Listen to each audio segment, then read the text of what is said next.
joined Wildwood Toastmasters in March of 2011. He's a mentor, a motivator, and a speaker. After attaining his Competent Communicator Award last year, he quickly moved on to complete his CL and his Advanced Leader Bronze, as we saw just moments ago. Currently, Rex is working on his Advanced Communicator Bronze. Today's speech is his penultimate assignment. Thanks for putting that in your intro, by the way. Penultimate assignment from the Entertaining Speaker Manual. And his objective today is to give a dramatic talk. The speech is entitled, Dead Woman Walking. Please join me in welcoming Rex Rule.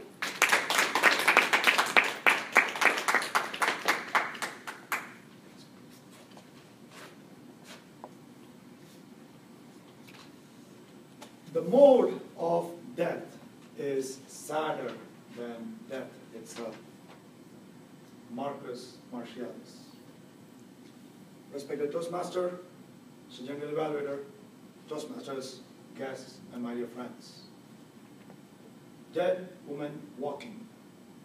Before I get to embark on my discourse here, just think of somebody that really awaits your forgiveness.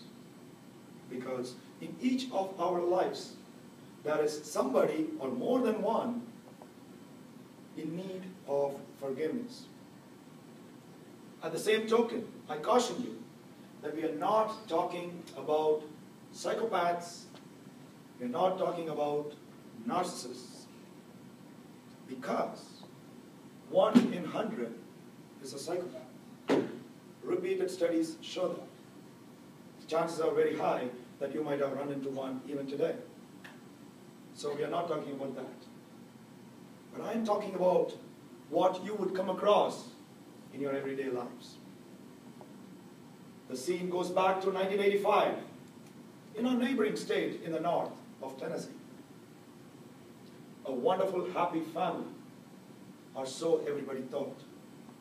A father, a mother, 3 children. The family of Mr. Owens.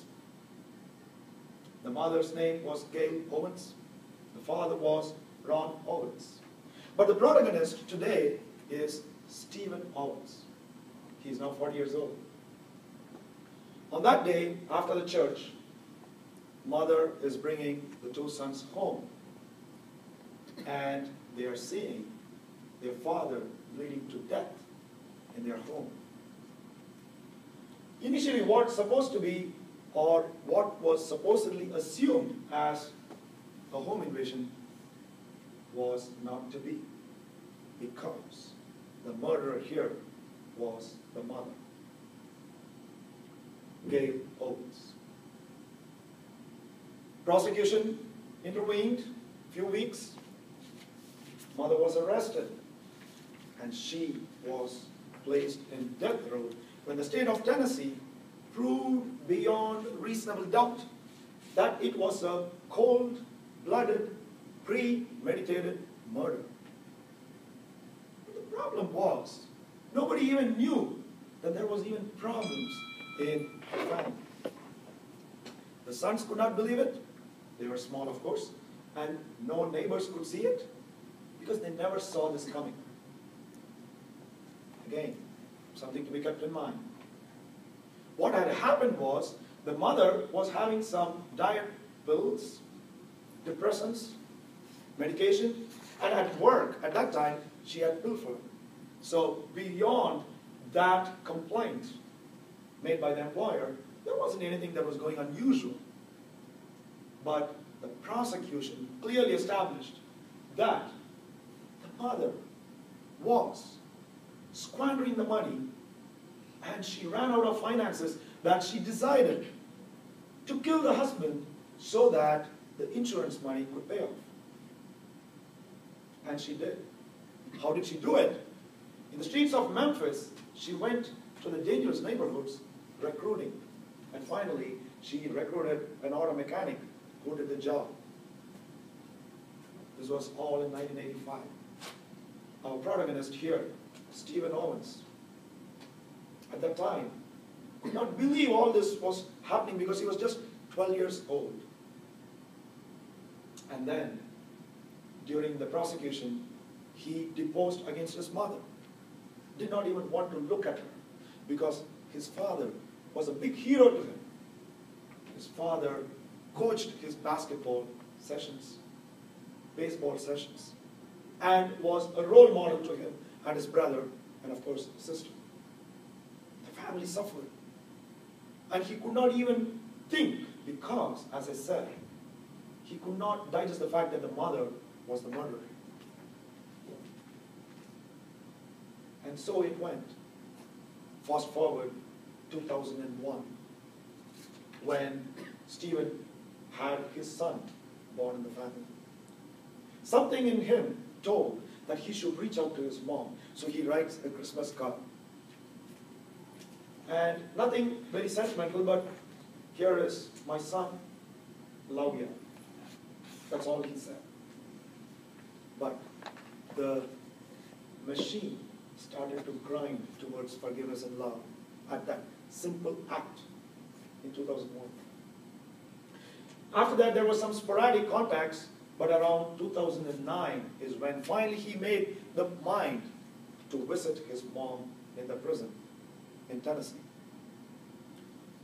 They spoke, they hugged, but 3 months later, the state of Tennessee said, the appeals are exhausted, the mother will now be executed.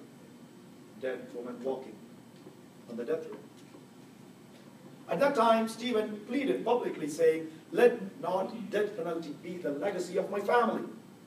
How can I justify to my children that this family has already lost its grandfather and the grandmother is about to be put to death? And he spoke in favor of his mom, whom he hasn't reconciled fully with. A very important point to be understood. 3 months later, the Tennessee governor granted clemency. He reduced it, commuted it to life in prison with an option for parole. A few months later, she came out as a free woman in 2011, July. Now, this family has a mother. This family has a grandmother. The lady has not yet reconciled with the other brother and the sister. But Stephen Owens, he forgave his mother. Still not completely reconciled, but completely forgave his mother. Because these wounds do not heal quickly. Now, the mother is also a counselor to women who are abused, who are undergoing drug abuse and prostitution. And she's now attending all the baseball classes and grandmothers' sessions within the school of the children and whatnot. And this is what Stephen says, that forgiveness is a very difficult path to trudge. However, knowing that what I could do today, if I would have known this earlier, my life would have been a lot different. That's what the Associated Press reported. This is a story that I read just 5 days ago. But what the Associated Press did not report was, what did the mother have to say? She says that she regrets every single day. That was reported.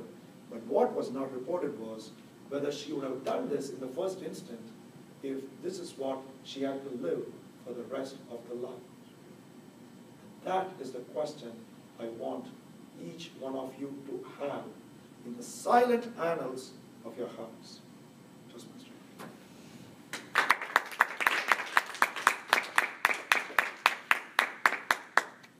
Thank you, Rex. Now I'm going to learn how to sing a song and have some quiet reflection afterwards.